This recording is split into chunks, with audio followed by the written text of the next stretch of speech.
quelqu'un a dit que seul 1% passe le test du succès. Laissez-moi répéter. 1% passe le test du succès. Et aujourd'hui, nous trouvons Gédéon parmi les 99% et non pas le 1%. Il a raté le test du succès. Il avait passé beaucoup d'autres tests, mais il a raté le test du succès.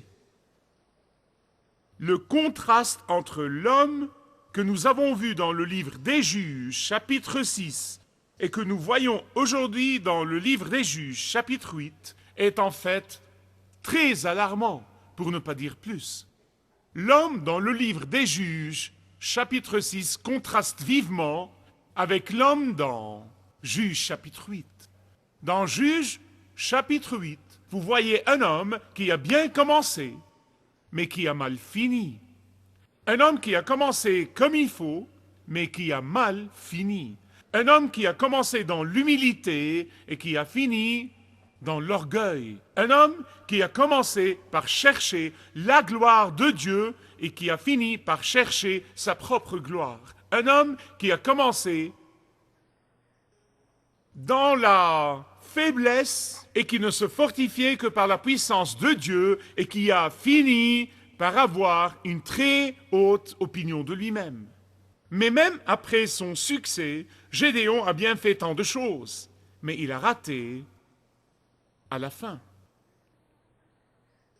Et cette mauvaise fin de sa vie a causé l'égarement et l'échec et le découragement et la rechute de toute une nation. Je vais vous le montrer de la parole de Dieu. Juste après avoir vaincu les Madianites dont nous avons parlé dans notre dernier message, Gédéon a essuyé les reproches sévères des hommes d'Éphraïm. Gédéon était de la tribu de Manassé. Manassé et Éphraïm étaient frères. C'étaient les fils de Joseph. Et ils ont fait partie des 12 tribus d'Israël par le choix souverain de Dieu. Ils étaient donc ses frères. Bien que Gédéon leur ait donné l'occasion de participer à la bataille pour prendre une partie du mérite, ils étaient tellement en colère contre lui qu'ils l'ont sévèrement critiqué. Pourquoi? Parce qu'ils voulaient tout le mérite et non seulement une partie du mérite.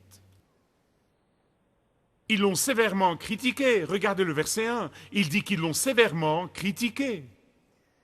Pourquoi? Oh! Ils voulaient être au courant de la décision. Ils voulaient être au courant du choix des 300 hommes. Ils voulaient être au courant du processus. Ils voulaient être inclus dans le processus même de la prise de décision. Ils n'ont pas été consultés. Et ça les a vraiment blessés.